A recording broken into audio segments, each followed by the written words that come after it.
Comic books are very popular. People of all ages are flocking to comic book conventions, comic book auctions, and comic book stores. For the next hour, we're going to meet the artists, writers, editors, and publishers who have been producing comic books for the past 60 years.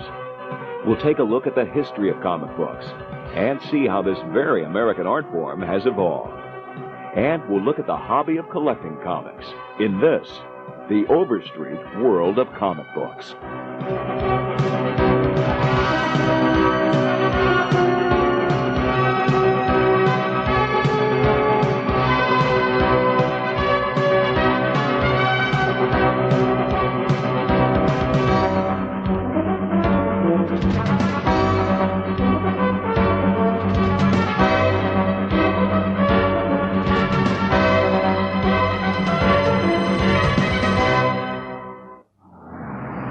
A well-attended auction is being held today at Sotheby's in New York City.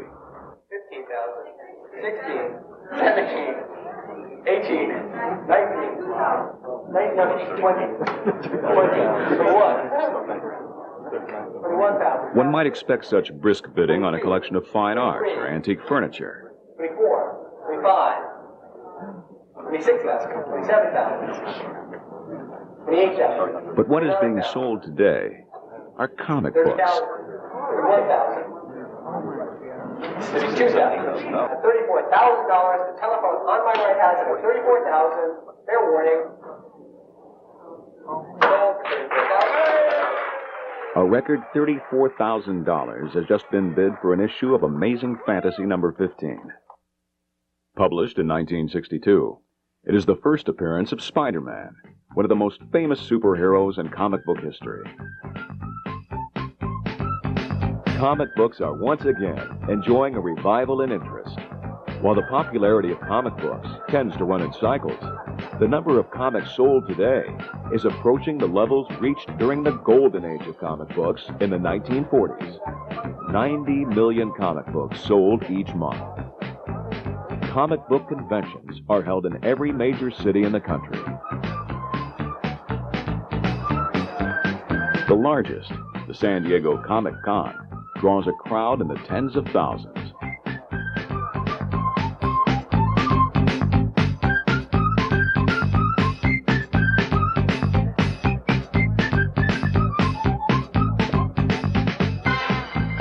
Comic book collecting is the fastest growing hobby in America, far surpassing coin and stamp collecting.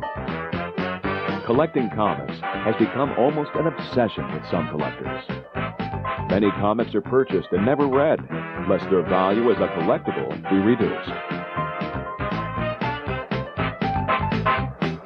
Collectors can pay vast sums of money for back issues of comics to complete their collections. What is it that makes a comic book collectible, or worth more than its cover price? The joy of comic book collecting is you're collecting something that you can read and enjoy and see evolve. I never saw it much as an economic form of collecting or speculating. I always enjoyed it just because the nature of the medium is sequential and evolutionary, and if you have a fuller collection of it, you can see that evolution through the process. They're just a lot of fun. First of all, people have very pleasant memories connected to comic books. Jerry Wiest is a comic book consultant at Sotheby's in New York City. Using special gloves, Jerry grades a copy of Showcase number 8, one of many key issues of comics which were sold in the June auction. So the idea of going back and finding that memory, that comic book, in perfect condition becomes kind of a elusive, impossible goal. And as people get more and more interested, they get interested in the idea of, what if it were in just perfect condition?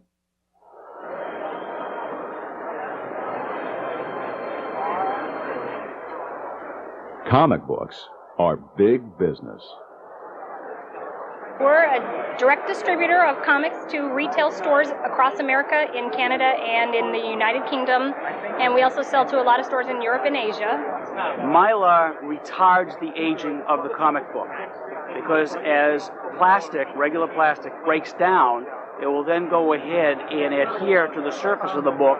The chemicals in there will start to destroy the paper, and eventually your comic book is going to disintegrate as soon as you open it up. Fortress is an archival product. We have acid control inside with a moisture protection and Mylar. There's an atmospheric pressure gauge with the gaskets on the side, which fits to the exact thickness of the book.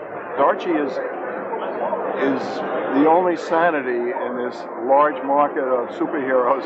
Archie doesn't rip people's hearts out. Archie doesn't kill or beat up or anything like that. He just tries to decide which one of the two beautiful girls he's going to take out tonight to dance or to dinner or whatever it is over at Pop's chocolate shop. Topps is really the industry leader in trading cards, and in some ways invented the modern baseball card back in the early 50s with statistics on the back and so on and so forth. We're going to do books. We're dedicated to the quality of these books and to comics as a medium, to producing good stories that people can read and be excited about. We've got the Spider-Man movie coming out. Where there used to be just a handful of publishers, there's become an endless array of universes of superheroes and assorted characters. She's doing things in California, Texas. With Halloween, we've got a lot of things going on as well. Halloween is Vampy Month. And she's going to have a poster available, which is right there. That's a picture of it. I'd love to give you guys a copy of it if you need one. The conventions are for the fans of comic books. My favorite comic book is...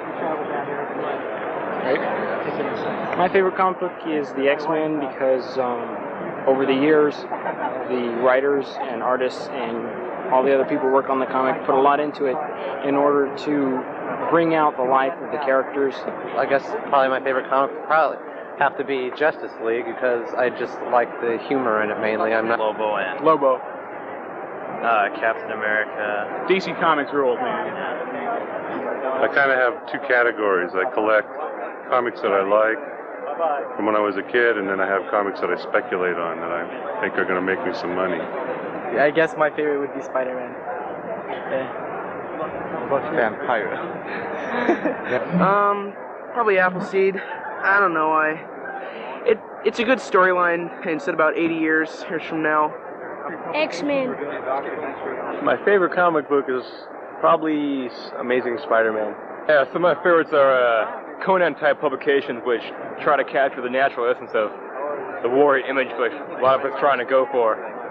My favorites are All-Star, Planet, Marvel Mystery. I have thousands of comic books and really enjoy collecting. I think it's a great hobby. Well, I enjoy comic books because I think it's American pop art. I think it's an essential art form. What's the favorite comic? Solar 3. No, Harbinger. Okay, Harbinger. Okay, wait. Okay. My favorite book is Spawn. It's by Todd McFarlane. My favorite comic book, Spawn, from Image. I like Spawn because of the art. Spawn's a good comic, and we like Todd McFarlane's art.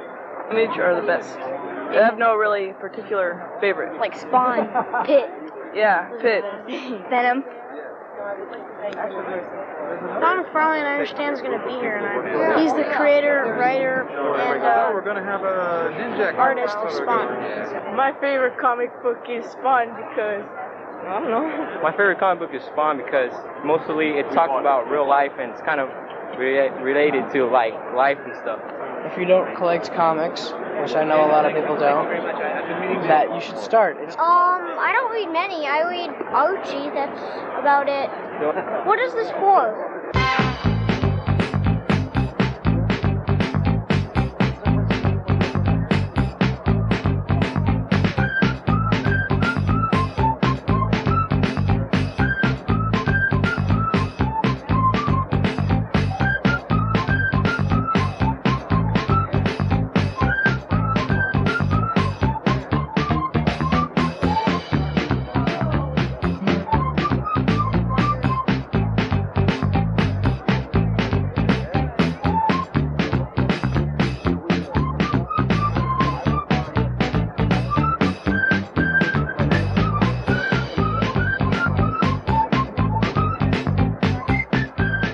Dealers from all over America come to the shows to sell and trade new and old comics.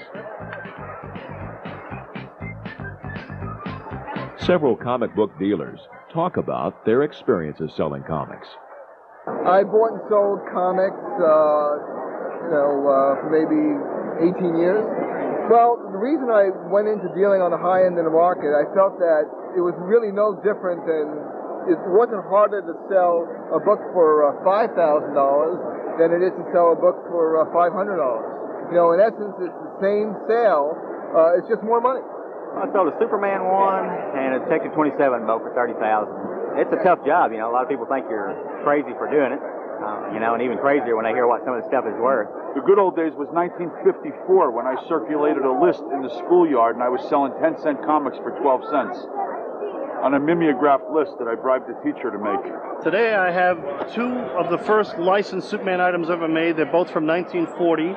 Two different Superman puzzles that feature artwork from old Superman comic book covers. All over the country, all over the world, collectors had one commonality.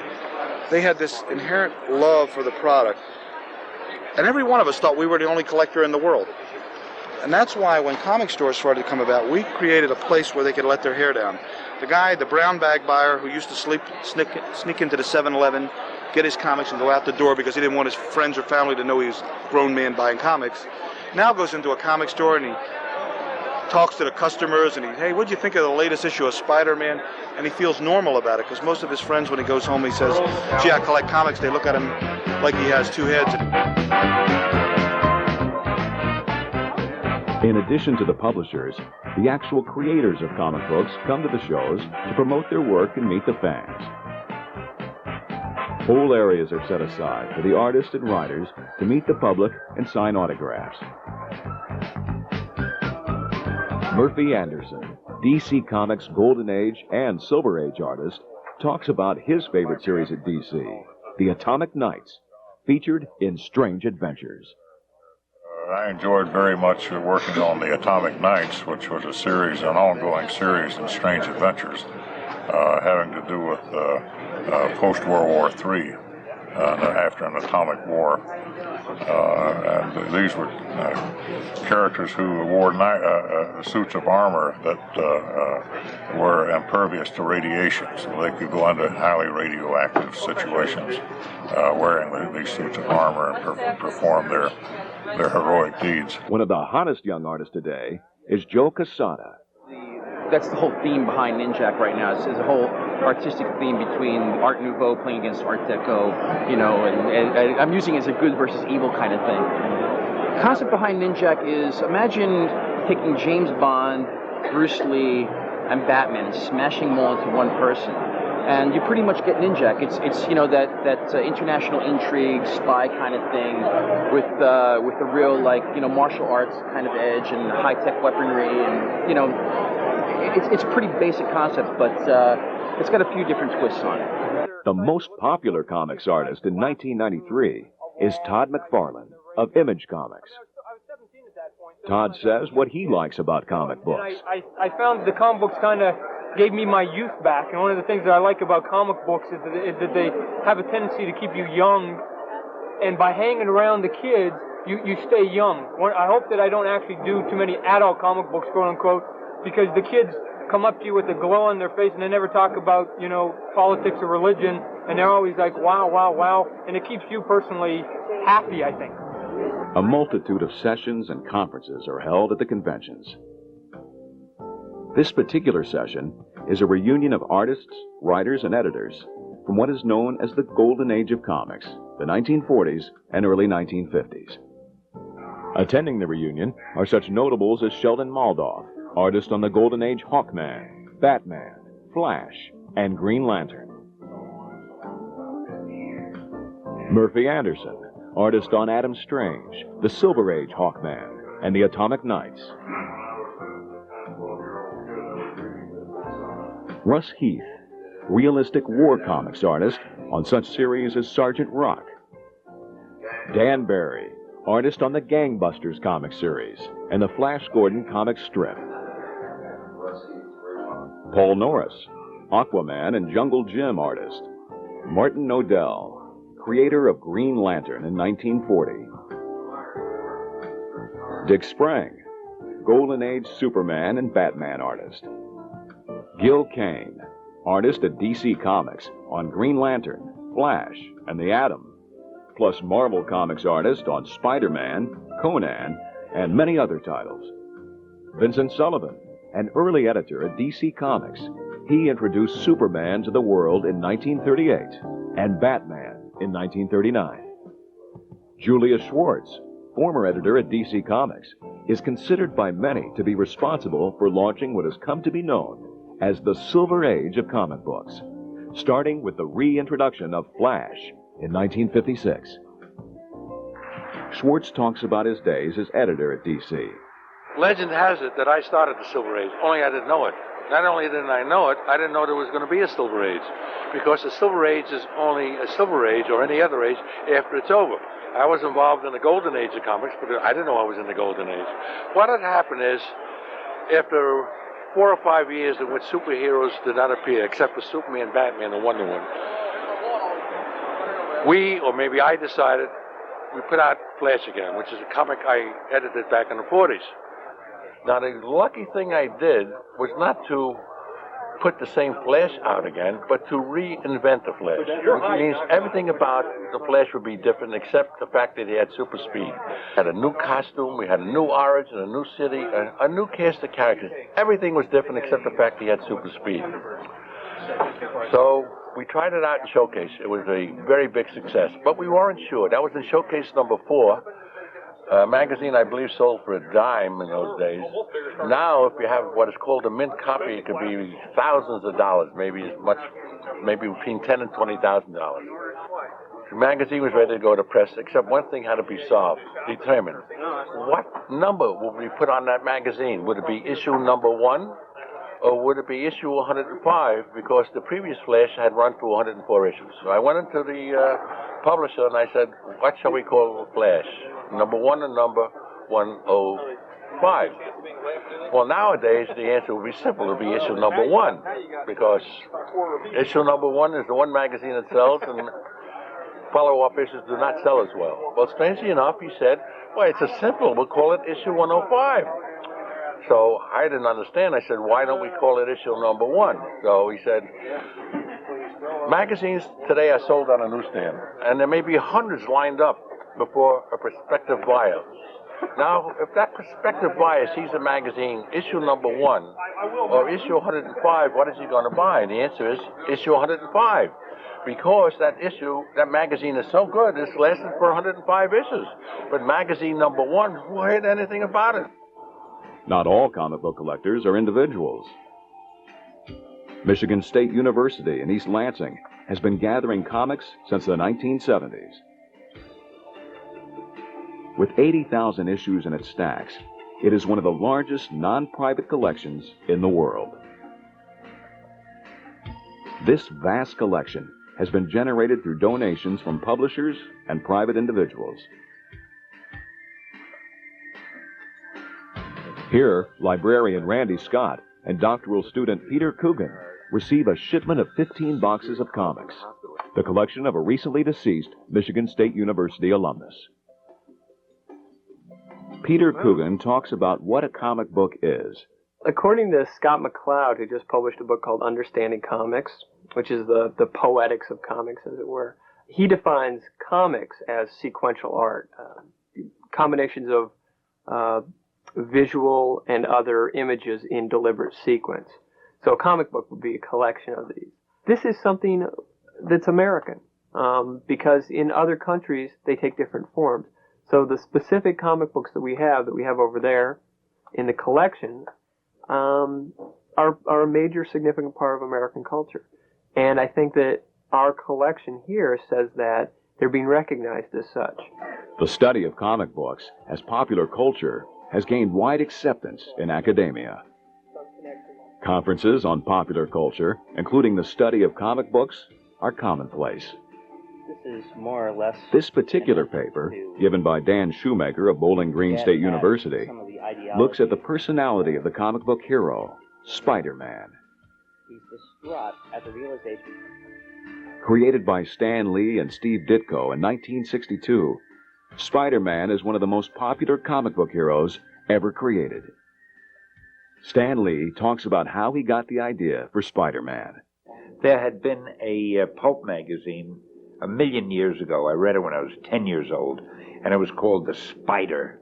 And underneath it, I think there was a tagline, Master of Men. Well, when you're a 10-year-old kid and you read The Spider, Master of Men, that name always stuck with me.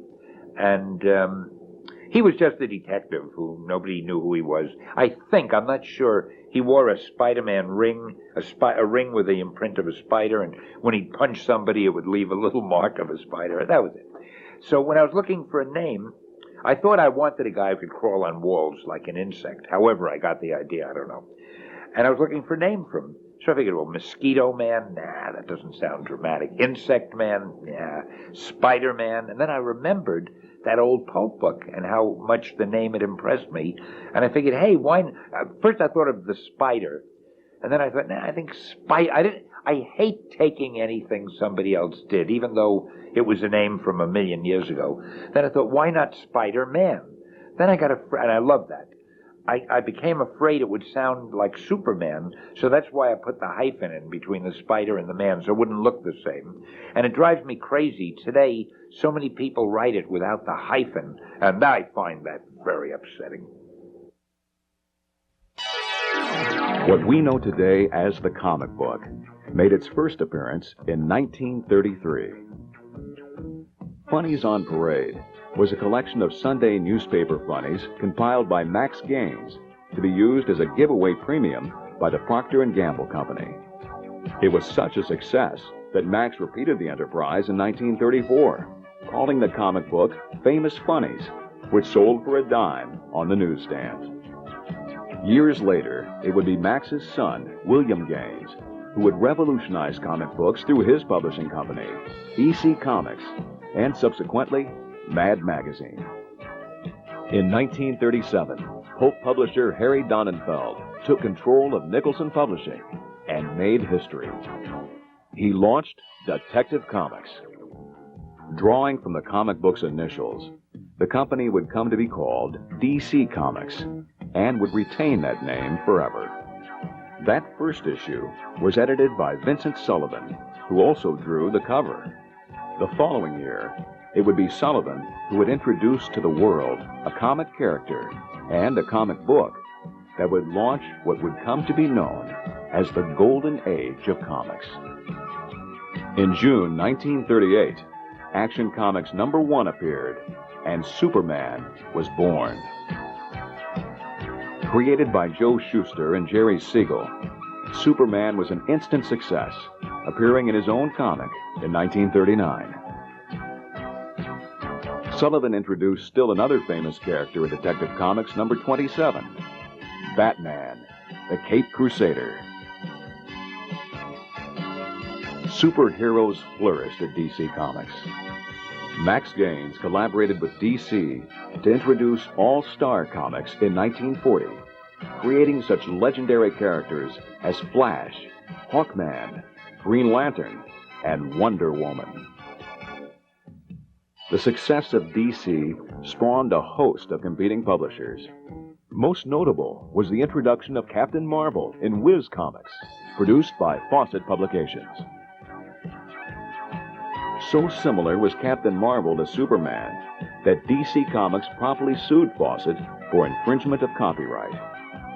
The case dragged on for years until 1953, when Fawcett finally ceased publication by killing off Captain Marvel. Comic books flourished during the 1940s. Publishers commonly printed copies numbering in the millions. In addition to the superheroes, other genres were popular. Science fiction, adventure, romance, westerns, the funny animals of Disney, Warner Brothers, MGM, and other film studios, Archie Comics, classic comics. The variety was endless. In the late 1940s and early 50s, comic books were perhaps the most popular medium of entertainment for the adolescents of America. But comics were not just for children. Adults were buying them too. Publishers were developing a more mature theme in their comics, most notably Lev Gleason and William Gaines, publisher of EC Comics. Gaines had been thrust into management of his father's publishing company when the elder Gaines died tragically in a boating accident. Working with his editors, Albert Feldstein and Harvey Kurtzman, Gaines would assemble a pool of talent unlike the comics industry has seen before or since. EC Comics would influence the way comics are produced for decades. Roger Hill, comics historian, talks about the artists and artistic style at EC. These are some of the finest comics ever written, ever illustrated, ever published in the history of comic books in America. So they're very important, and they introduce trends that others followed. Here's a story published in Weird Fantasy or Weird Science called A Mistaken Multiplication by Joe Orlando. This is unique in that it's Joe's first story for EC Comics. This is the one that really, his first story, and you can tell it because the man got so carried away with intricate detail on this story. He just did a fantastic job, and it shows. Now here's a story, special emphasis on this one. You Rock It. It's by an artist named Wood, and he usually signed his signature in an old English type lettering. This man could draw spaceships with a claustrophobic effect. You know what I mean? Everything is so packed into that panel that it doesn't leave much space for someone to breathe. He had such great perspective on anything he designed and drew for the comics, and his lightness balanced against his dark blacks in there was always so well done. And notice how he also used this little zipatone right here. This is a shading screen that a lot of artists use for kind of a quick way to get a gray element into a black and white comic story, and which kind of softened the edge of it. Wally Wood is considered just about the best talented man that ever drew science fiction. And right up there with him is this fella here, which is Al Williamson. This here is the splash page. The first page of any comic book story is referred to as the splash page. And that's because it had a large splash panel, which kind of grabbed the reader's attention right away. And what they would do is there were two chemicals which they would actually apply with a brush, which would bring out, once they applied the chemical on this specially treated paper, it would bring out a line pattern going one way, and there was another line pattern going the other direction. So by using either one or both chemicals, you could get two grades of shadows or shading. And so it worked very well up here for a lighter shading technique versus down here for the darker shadows that the artist tried to put in there. It was almost as if somehow by some magical condition, all the great artists of the 50s were assembled under one roof and worked together in the same set of studios. It's almost a miracle when you look back at the kind of work they were putting out from 1950 to 1955. In the early 1950s, American society was entering the Cold War. All kinds of entertainment media were attacked as agents of communism and juvenile corruption. Comic books were no exception. In the early 1950s, the Ladies' Home Journal was printing excerpts of a book by psychiatrist Dr. Frederick Wortham. Wortham's book, Seduction of the Innocent, was an indictment of all comic books. It was Wortham's position that comic books which depicted scenes of horror, murder, and seductively clad women in jeopardy were adversely affecting the youth of America.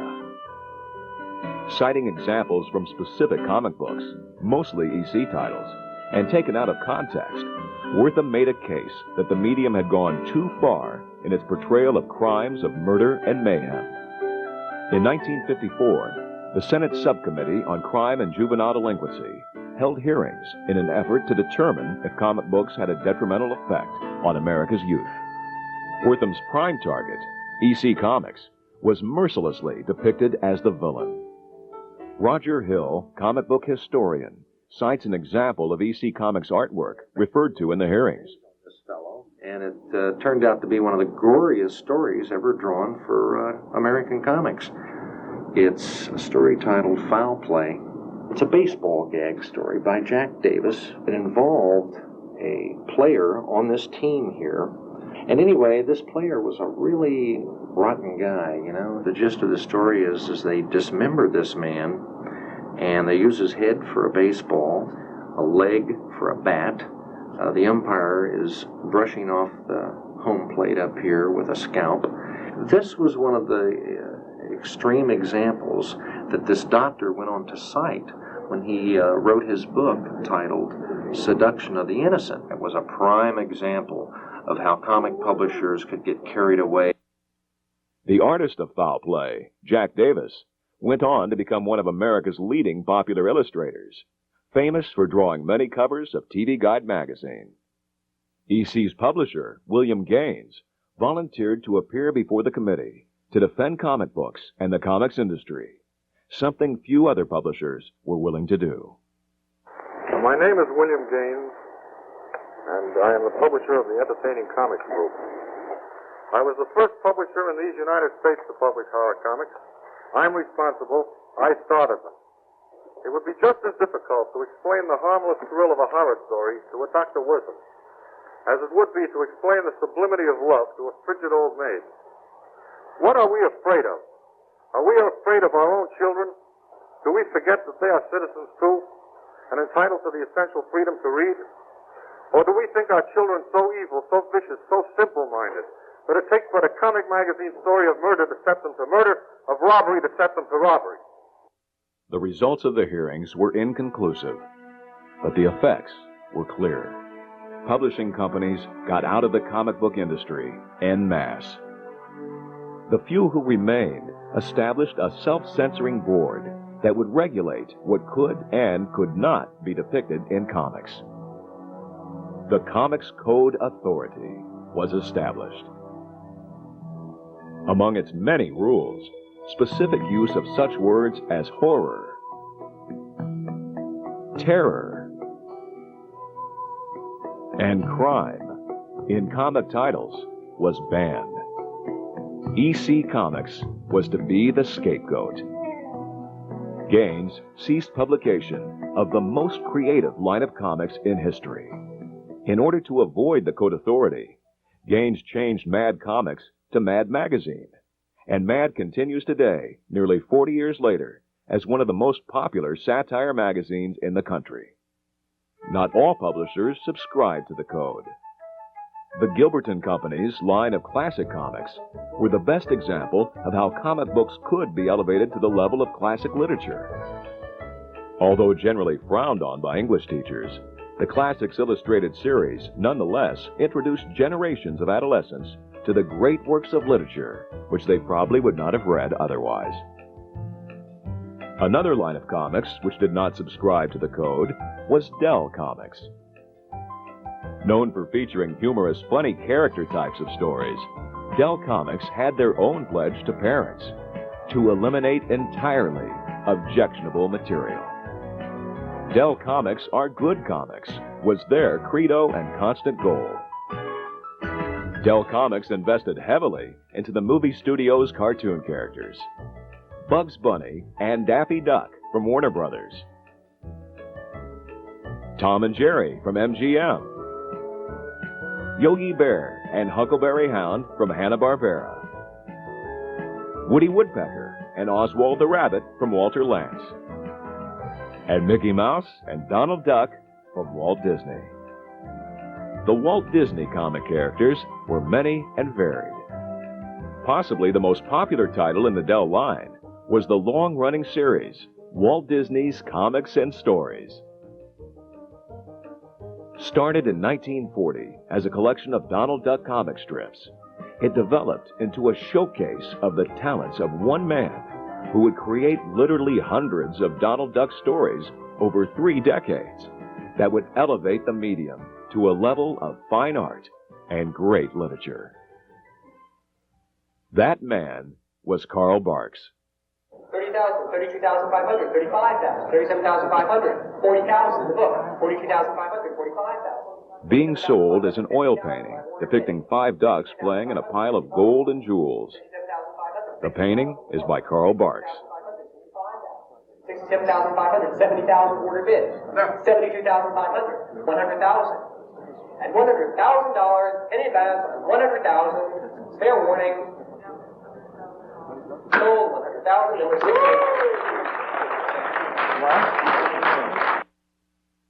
92 years old, Barks still works every day in his studio in Southern Oregon.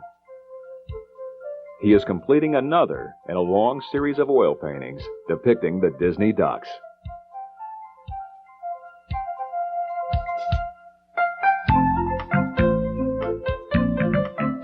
This painting will be a limited seriograph for the Walt Disney Company. Because few original works published by Walt Disney were ever signed by the artist, Barks worked in obscurity, creating such characters as Scrooge McDuck, the world's richest duck, Gladstone Gander, Donald's lucky cousin, and Gyro Gearloose, the wacky inventor. Barks developed the Donald Duck of the motion picture cartoons from a one-dimensional farm animal into a multifaceted, complex personality. Known to generations of readers as only the good duck artist, it was not until after his retirement in 1967 that Karl Barks finally received the recognition due him for his contribution to comic books and popular American culture. Karl Barks talks about how he got his first job as an artist. I've been just always trying to learn how to draw and studying the way drawings were always related to an idea of some kind. And I was working at that time in the railroad car shops on a riveting gang, and I wanted to get away from that terribly hard work very much. And I got to looking at these joke magazines and decided that perhaps I could illustrate something that I could sell to a joke magazine. So I tried it, and I sold a little drawing. They didn't use the joke that went with the drawing, but they printed the drawing. In 1929, I think I sold the first drawing. In 1931, they offered me a job to go back there and work. 1942, set up a way of raising some chickens to make a living, and I was hoping that I could get on with comic books. Western Publishing came there and trying to find something that they could use in the way of a duck story or a adventure story using the Disney characters that would make a big full-size comic book or long story. The animated Donald back in those days was a squatty guy. He seemed to have very rubbery legs, and I couldn't seem to get the kind of action I needed. I needed a Donald who could walk like a human. I found that I was very limited if I stayed with just the one Donald who was a squawky, fighty guy. I had to have a Donald who could do some thinking. 1948, when I was asked to do a Christmas story. So I invented a character named Scrooge, Uncle Scrooge. And he's Donald's rich uncle. He has money, and it's there for you to look at and see and just imagine how much that would weigh and how much pleasure it must give him to dive around in it. I think I created something that is a little bit of something most people would like to do. I never figured I'd ever have any more use for him than just that one story, but he worked out all right. It was the Uncle Scrooge adventures that established Karl Barks's place in comic book history. elevating him to the level of cult hero to many. I don't feel that I haven't the personality to be a cult hero. I would like to be remembered as a guy who did a good job. A publisher who is making sure that the works of Carl Barks are again available to the public is Bruce Hamilton of Gladstone Publications. Nestled away in Prescott, Arizona, Gladstone Publications has been reviving the classic Disney line of comics since 1986. Bruce Hamilton talks about Carl Barks. He wrote about the human condition. There's nothing that ever happens to anybody that you can't identify and say, yeah, I remember something like that happening to me. Or when it happens to Donald Duck or Uncle Scrooge, you laugh because you realize that it's so true to life. And yet they're just ducks.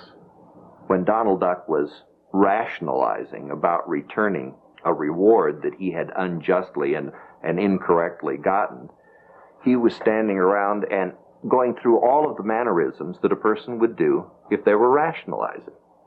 Carl didn't say, now here is Donald Duck rationalizing why he's going to keep that money. But you could see, as it went from panel to panel, that that's exactly where he was heading, and that's exactly what he was going to do, is he was going to keep that reward because he was figuring out in his own mind why he could justify it. And it's this basic understanding of human nature that Carl had. What that is genius. Not content to just reprint back issues, the artists at Gladstone are actually improving on the original artwork. Taking out any black that's not supposed to be there, or covering any white that's not supposed to be there, and then it'll be shrunk back down. So we are creating our color guides on Xeroxes of the line art. Start out with a black and white page like this one, and then I use what are called Dr. Martin's dyes, which are pre-mixed watercolors. Some people use colored pencils, some people will use markers. It really doesn't matter as long as the color comes close to what you want. This is an example of a finished page I've colored. It hasn't been marked up yet. This is an example. This isn't a story I did. One of our freelancers did this. But this is an example of a page that has been marked up for the color separator. And they've gone in and drawn a line to the various areas and told the separator what color that is supposed to be, broken down into percentages of 10. This is an example of one of our older comic books, and this at top is an example of our new album series. Now, as you can see, it's the same story. This shows how poor the technology was then as compared to now in terms of printing, both in color separation and in printing processes. This was done on letterpress, which involves inking a plate that actually presses the ink into the surface of the paper. This is done in offset. It gives you much crisper, cleaner line art. So overall, we're getting an opportunity now with the new albums to present Barks' artwork in a much more flattering light. Before, it had always been covered up by clunky color like this. He was a master at creating backgrounds and believable compositions and layouts. We think this new series is a nice combination between the two because the line art isn't completely obliterated by the color. The color complements the art rather than overpower it, which is what we're really trying to go for. Perhaps the single most popular artist in comics history is Jack Kirby. In partnership with Joe Simon, Kirby created Captain America in 1940. Working with DC Comics in the 1950s, Jack created the Challengers of the Unknown. However, it was in the early 1960s that Jack Kirby made his major mark in comic books. Working with Stan Lee, Kirby ushered in the Marvel Age of Comics with the Fantastic Four, the Incredible Hulk, and the Mighty Thor. Kirby also had a hand in the creation of Spider-Man, the X-Men, and Sergeant Fury. Jack was about the best. He was really the most creative artist of all because he was more than an artist. I call him a great conceptualizer. He could conceive of stories and follow them through. All I would have to do with Jack is give him a very brief outline of what to do, and he would just do the whole story. And after a while, when we were rushed, I didn't even give him an outline. He just do whatever story he wanted, and I'd come back and put in the copy Jack Kirby broke all the rules in 1941 and 42. His style was so radically different than everything that came before it, and so exciting and so different that suddenly almost everybody in the industry was looking to see what Kirby did this month so they could copy and swipe panels. He also was an incredibly fast artist, and he had great integrity. Everything he did was his best. He never did less than his best. For superhero comic books, Jack Kirby is still the guy that in terms that probably influenced me more than anybody else, although you could show my book to a kid and they would say, no way. And the thing that people miss is I'm not influenced by him by his squiggly knees. I'm not influenced by his square jaw. I'm influenced by when you read a Jack Kirby book, you went, wow, and you turned pages and they went, wow. We spoke with Jack Kirby at the San Diego Comic-Con about his work on Captain America. Well, my first work with Captain America was a pleasure because it was a patriotic and very turbulent time. I have a copy of that story for you. I'm thoroughly American. That's the way I've always thought of myself. So, all my stories and episodes had a certain enthusiasm, which helped sell the magazine. Jack tells why he has worked in comic books all his life. People love dancing. Why do people love performing any other way? Why do people become proficient in business? Because they like that sort of thing. I don't think people ever do anything that they don't like. They stick to their job, they do something creative, and they get promoted. They get promoted. And that's in essence what happened to me. I liked doing comics, and I got promoted. The early 1990s saw a rebirth of the comic book industry, not seen since the 1940s. In an industry dominated by Marvel and DC Comics, independent publishers have proliferated. Majestic, Malibu, Image, Dagger, and Dark Horse are just some of the new publishers who are garnering a significant market share of comic readers. Many of these publishing companies have been started by former editors, artists, and writers at Marvel and DC. Jim Shooter, publisher of Defiant Comics, tells how he got started in the industry.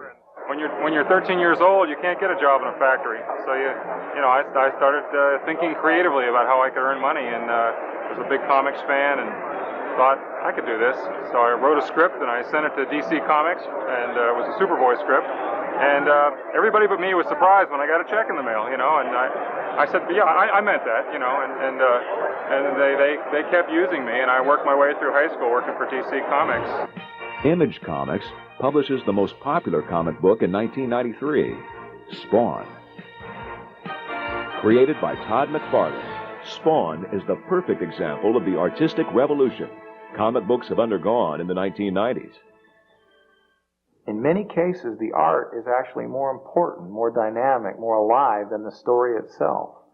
There'll be huge blocks of page after page, panel after panel, in which there's no dialogue whatsoever, but that these very, very interesting, almost visceral stories are told. And although in some cases the art might be viewed as primitive, certainly it has made a mental connection with young readers all across the country and is extremely popular. There's more experimentation going on than ever before, more exciting stylistic experiments, more people who have no preconceived notions about comics. They're willing to take a chance and do something radically different. And that can be very refreshing. In kind of an odd way, we've come full circle, because actually that is the way early comic books were drawn to some degree. Slightly primitive, anatomies were misshapen or malformed, they weren't accurate, and people still enjoyed it. Well, we've actually come back to that. Although he is worshipped by his millions of fans, Todd McFarlane has been somewhat a controversial figure in the comics industry. A writer, Peter David, who used to work with McFarlane, recently debated Todd. I love sweet freedom. I am Switzerland. Ladies and gentlemen, Switzerland.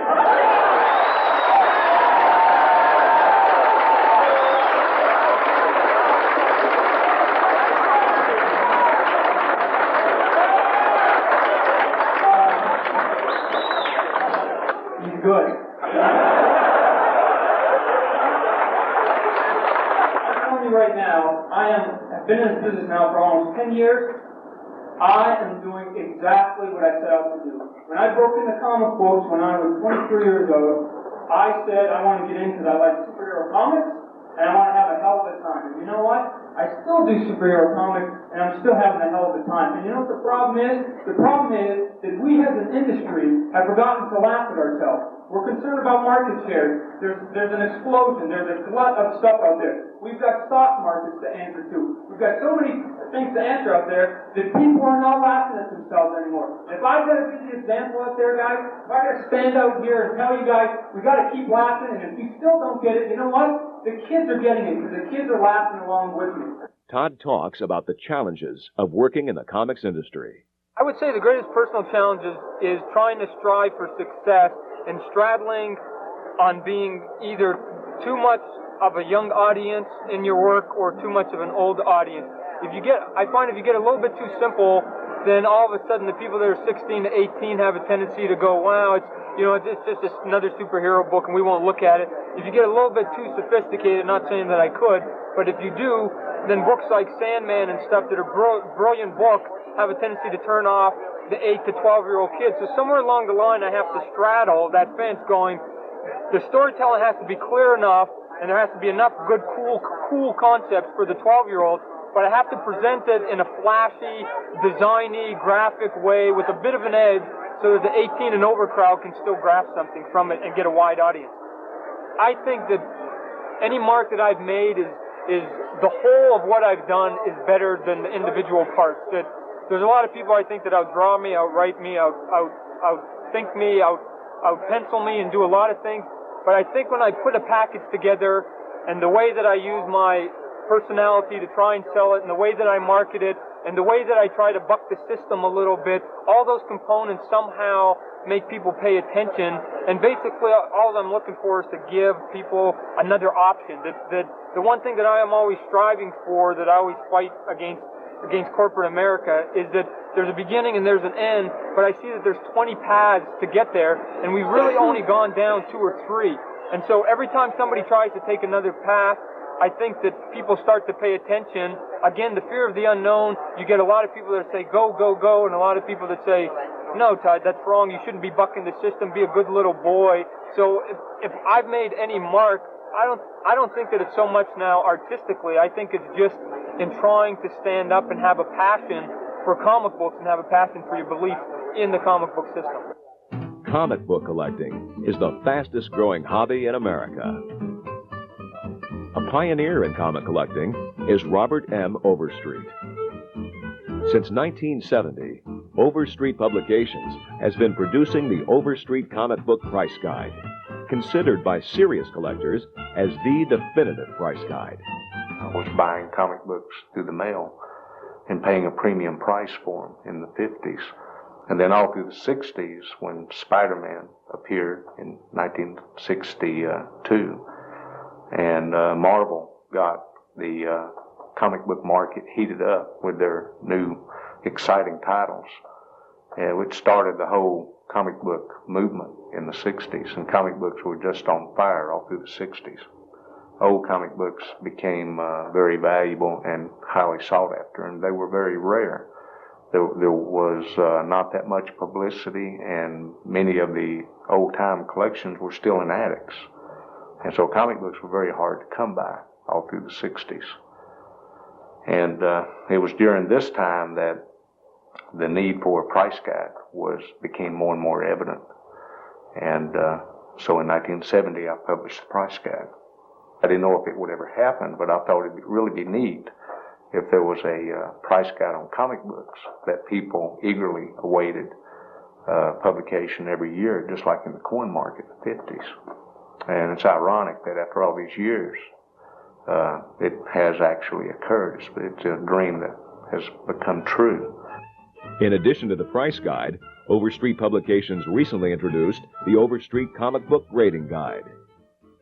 What is the future of comic books? Well, I think comics as a literary form is at the crest of a great, tremendous cultural future. I think we're right behind us is a huge cultural force that's going to impel this medium on well into the future. We are the new literacy. The quality of the writing keeps improving. The artwork is fantastic. The books become more and more expensive. So many graphic novels are published. So many are done in hardcover. I would think one day it will not be the least bit unusual to walk into a bookstore and to have where they have their list of bestsellers, to have a comic title right up there with all the others. Noted science fiction writer Harlan Ellison offers his assessment of the industry. But comics, when I was a kid, were my friends. Comics kept me sane. Comics, when I was interviewed by Time magazine, they said, what were your influences as a writer? And I, of course, said Antoine de Saint-Exupéry and Céline and Mark Twain, of course, and Joseph Conrad. When in truth, it was comic books and pulp magazines and movies and old-time radio. These were the things I grew up on, and they were more than pop culture to me. They were the real world. I still collect everything. We built a special archive in my house. Humidity controlled, temperature controlled, floor to ceiling rolling bookcases, stacked bookcases on tracks, 7 feet high, 12 feet long, one aisle. We've got, I have maybe $1 million, $2 million worth of comics in there. Collecting becomes a madness and a sickness. I mean, I'm a collector. David Lapham just gave me the back cover for the Plasm Binder, which I've been hunting for. And now, see, this is a good book. I love to see one of my books in this condition. I love it because it's all ratty and lunched, and it means somebody read it and loved it. The Fairfax County Public Library, and this woman stole it from the library. That's okay. That's cool, too. It's an industry that has been based on transigence and transitory need. Here today and gone tomorrow. You throw it out. Your mother threw this crap out. That's what it was all about. So it couldn't be worth anything. So artists were always made to feel that they were insignificant, that what they did was unimportant. No one ever said to them, you are producing American literature. You are producing a Native American art form, something that has intrinsic worth because it is one of a kind. The rest of the world imitates it and lauds it and honors it. There isn't a person of our age in America that didn't in some way get shaped by reading comic books. And we have to remember that. Are comic books different today than they were in the 1940s? Yes, like they were different in the 50s, 60s, 70s, and 80s. Are they better? That depends on who you ask. It's a safe bet that comic books will be around for a long time to come. As long as there are people with the ability to read, the ability to think, and the ability to dream.